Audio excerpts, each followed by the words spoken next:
Hello, everybody, and welcome back to the NF Hope concert, the live interviews. We are now on episode 3. And as you know, the reason this all started is because this is NF Awareness Month right now, as it is every May. And we are here just using our platform, using entertainment as a way to get awareness out about neurofibromatosis. That is why we're here. That is why the NF Hope concerts exist in the first place. Now, last Monday, as many of you may know, we had our inaugural live event right here on YouTube and Facebook Live, and it was a hit. We have continuing to raise money, even though Monday was a huge success. And if you want to contribute to this cause, everything that we do here goes to an incredible grassroots organization called Neurofibromatosis Network. And you can contribute by going to this number right here. So if you text NF Hope 20 to 76278. That will give you the opportunity not only to make a contribution, and again, every dollar counts. So whether it's $1 or $5, or if you can do more, it all goes to a great cause and helps the tens of thousands living with NF here in this country. But you also can get a chance to get a raffle ticket to win a half-hour private Zoom session with the one and only Jillian Anderson. So if you send NF Hope 20 to 76278, you can absolutely get your opportunity. Now, you got to do that, buy those raffle tickets for the Jillian thing by this Friday at midnight Central Time. So, so if you haven't bought them yet, go ahead and do it. Also, I wanted to quickly thank SpringWorks Therapeutics. They've been our main presenting sponsor. For last Monday, we also had some other incredible sponsors, including Tito's Handmade Vodka, who's been a longtime supporter of the NF Hope concerts. But you are here today not just to hear about neurofibromatosis. And for those of you who don't know about it, we're going to talk a little bit more about what it is. But I'd like to introduce you to our guest, a young woman, a very talented young woman, living with NF right now. Welcome, Jay Hale. Hi, Jay. How are you?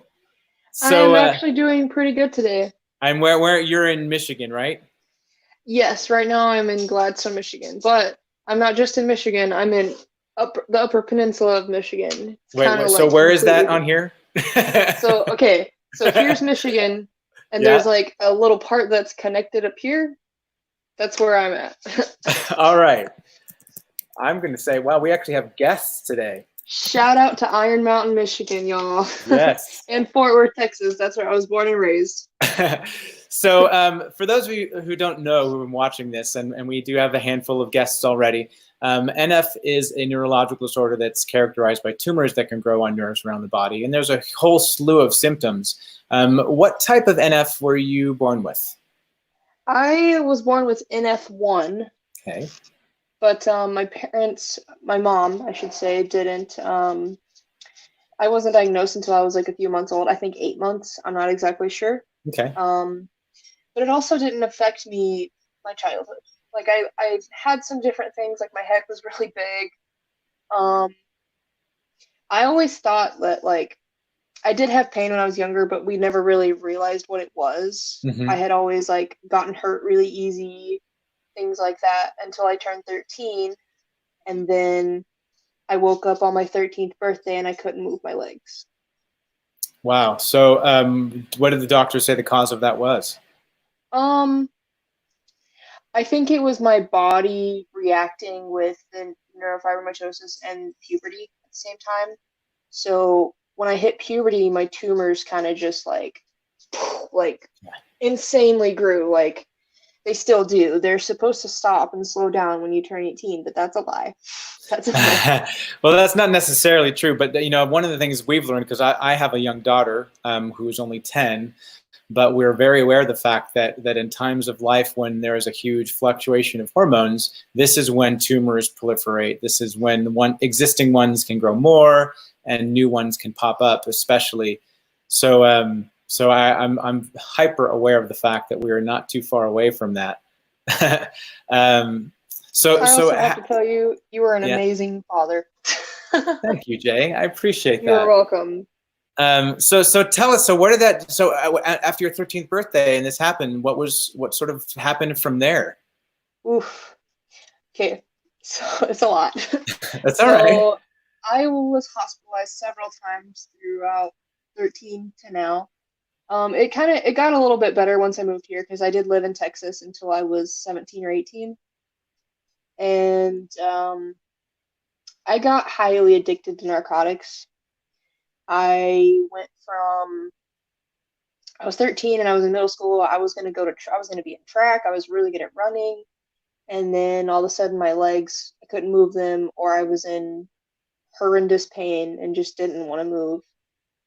Um, After being hospitalized so many times, I was in physical rehab maybe 2 or 3 times, which 2 of those times my doctors made my mom leave me there myself. So I was there for like 3 months at a time by myself with all these rehab people. That wasn't very fun. Um, I So, a had to quick do a lot question: of regarding the narcotics, were they associated with the pain that you were experiencing from the tumors? yeah, yeah. My doctors, I ended up being on like the most I was on before I told them I wanted to quit, and I quit cold turkey. I was on Good for two you. types of fentanyl, methadone, a Butrans patch, and I think I had like muscle relaxers too. But I also, once I got to be about 15 or 16, I acquired a lot of stomach issues, like gastroparesis, which I have. So that means that when I eat or drink, like I used to not be able to drink water because anytime I took a drink, even just one drink of water, I would vomit because it would just stay in my body. My body wasn't processing things, so I got very, very skinny. I was like 97 pounds, and now I'm a lot healthier now. I'm like 120, almost 130 pounds. But I used to just not really be able to eat or really do anything. And then once I moved here, I found out that like I always complained that I had a G tube, a Hmm. GJ tube, like right here. And when I moved here, I had to get it removed because I knew that it wasn't working. And the doctor tried to take it out because normally you can just take a few things off of it and take it out. That's how it's supposed to work. He did that and my whole body came with. So I had to get it surgically removed, and he found out that the balloon on the inside had exploded and eventually grew to my skin Oh, wow. on the inside. So I had to get that surgically removed. Um, I've had countless MRIs and PET scans. I think on my 16th birthday, I had a set of doctors come in and tell me that I had cancer, which I did not. The next day, I got another MRI, and they were like, "It's magically gone." I'm like, "Okay." And so far, the gastroparesis, the concern about these additional tumors, it was all NF related, or did the doctors not know? Um, yeah, everything that's happened to me has been NF related. The reason why that happened was because along my spine and my neuroplexus, right here, you have something called a neuroplexus, which is basically where all the nerves from your brain meet. It's kind of like an office for nerves, I guess. I have so many tumors there and along my spine, like even like right behind my heart, that pushed against. There's a nerve right here that controls all your intestines and stuff like Hmm. that. And so my tumor had begun to press on it because I was so skinny and getting so small that my body was like compressing on itself. So eventually I gained some weight and I started to be able to eat. And in my head, I was like, I hate this. I hate having a G tube. It hurts. I don't feel attractive because I had a boyfriend at the time, and it just really put my self-esteem down. And I'm not saying that people should feel like that because I do have several friends that do still have that. But me personally, that's what I experience. And my pain gets to me sometimes.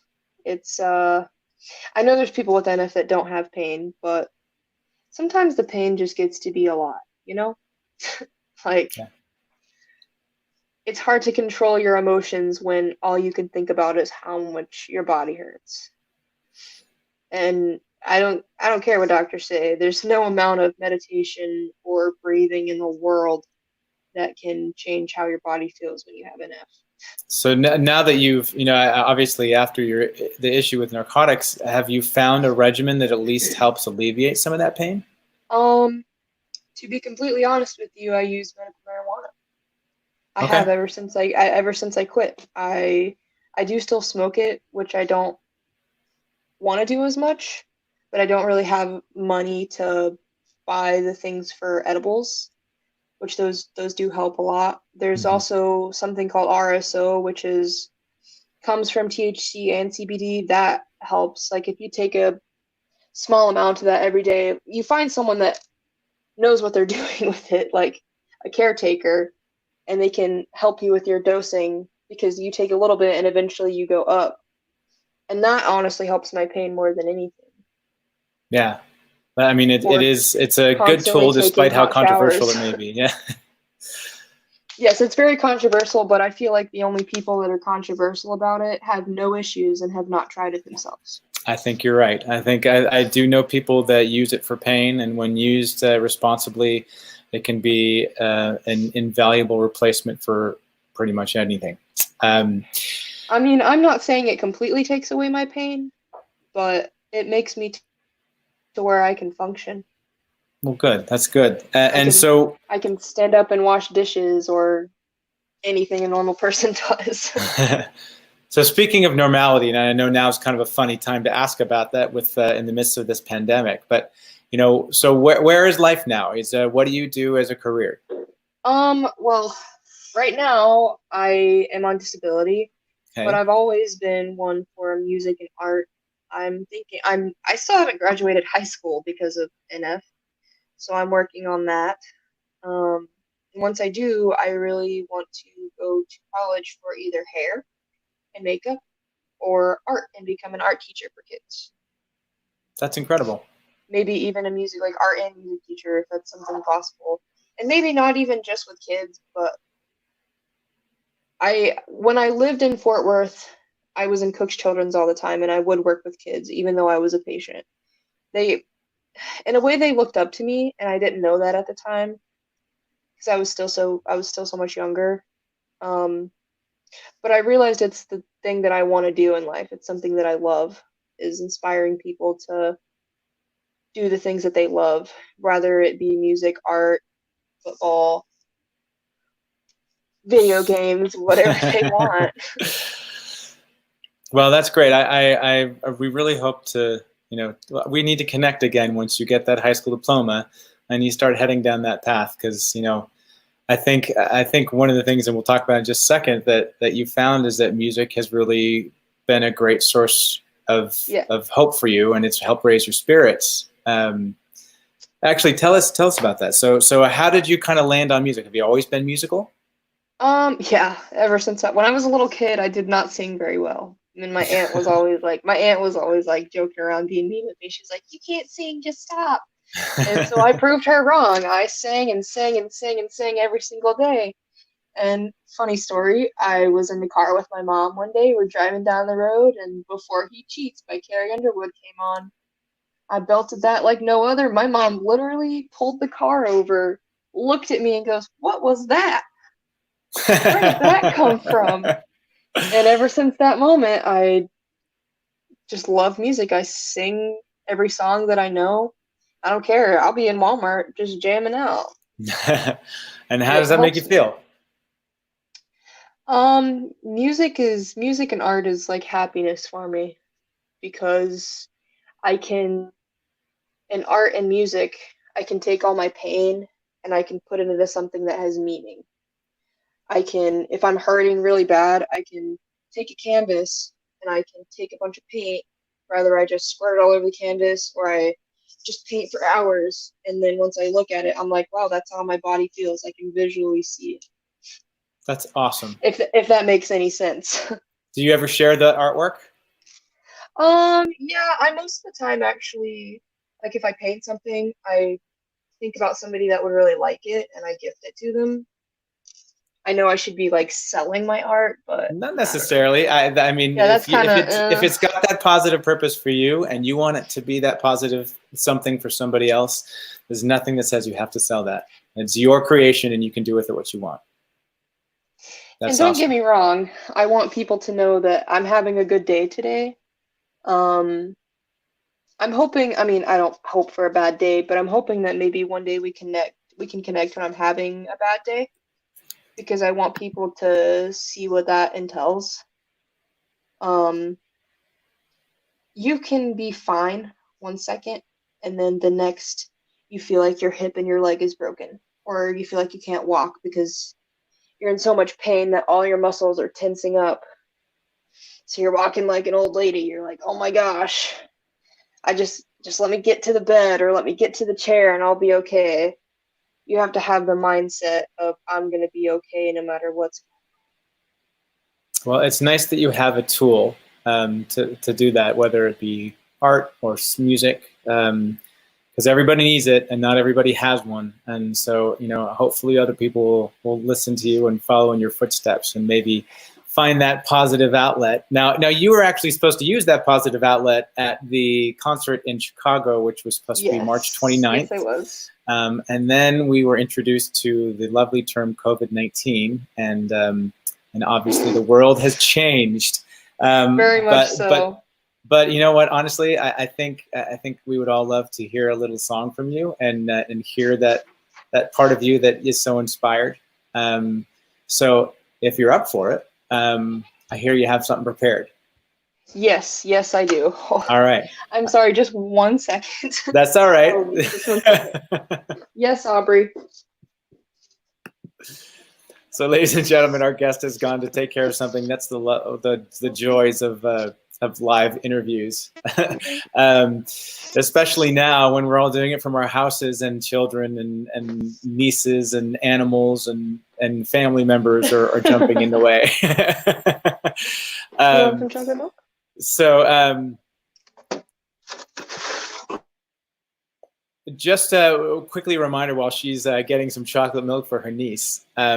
If you want to contribute and help the tens of thousands like Jay, just text NFHope20 to 76278. And you can not only make a contribution, you can also take your opportunity to buy a raffle ticket and maybe even win a private session with Jillian Anderson. And I see Jillian's mom actually just popped on to say hello. Hi, Rosemary. So I'm gonna. It looks like she's back from making chocolate milk.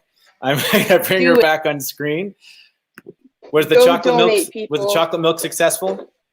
Yes, it was very successful. Aubrey, is it successful? I have my headphones and she can't hear you. That's all right. But she's definitely like, woo.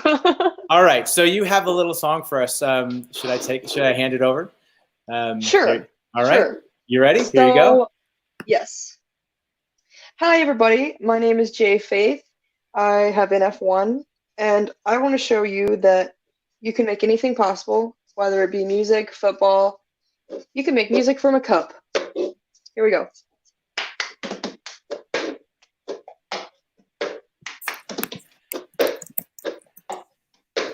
I got my ticket for the long way down. 2 bottles of whiskey for the way. And I sure would like some sweet company. And I'm leaving tomorrow, what do you say? When I'm gone, when I'm gone, you're gonna miss me when I'm gone. You're gonna miss me by my hair. You're gonna miss me everywhere. Oh, you're gonna miss me when I'm gone.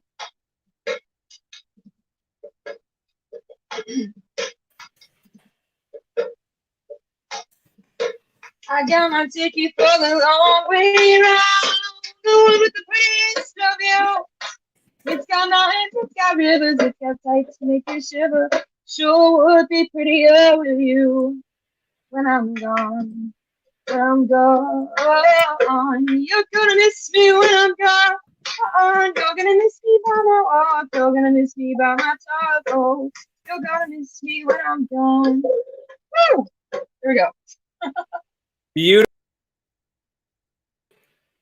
Beautiful. Thanks for sharing. That was awesome.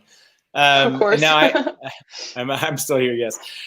So you do more than just the music. So if you ever want to find another opportunity to share stuff, even if it's just snapping a picture and and we can share some of what you create, and it can help somebody else feel great, please don't ever hesitate to reach out to us I and would let us love know. to. And Also, we if will it's get you live okay. on a stage. Oh, I would love that. I'd love it. I miss performing on stage so much. It's my favorite place to be. Well, we're going to check back in on you, and I'm hoping that these live interviews will continue and eventually become a weekly event. We've actually, this Friday, we've got Daniel Emmett from America's Got Talent lined up. He's got a brand new video that's come out, and I guess it's already got a couple 100,000 views on YouTube. So he's going to talk about that, and along with people like him, we'd love to get you back. That's awesome. Wait, does he have an F? He doesn't, but we're going to have a lot of people. We have a lot of performers that just want to help out the cause. And a lot of them who have gotten to know my family here in Las Vegas, and other families in other places, like Rosemary knows you. And these are the reasons why these people hop on, because they care about the cause. Yeah. Jay, it was such a pleasure to meet you, and I really look forward to our next opportunity to chat. Me too. All right. Also, if it's okay, yeah, people on Facebook, I have a page called NF Heroes. Go follow it. Absolutely. I tell you what, make sure you share that with me after the fact, and when I repost this, I'll make sure to share the link to it so people can go right to it. Okay. All right. Cool. All right. All right. Thank you, Jay. Have a great day, and thank you, everybody. We'll see you again this Friday at 11:30 Pacific time. Talk soon. Bye. Oh, I always forget to click that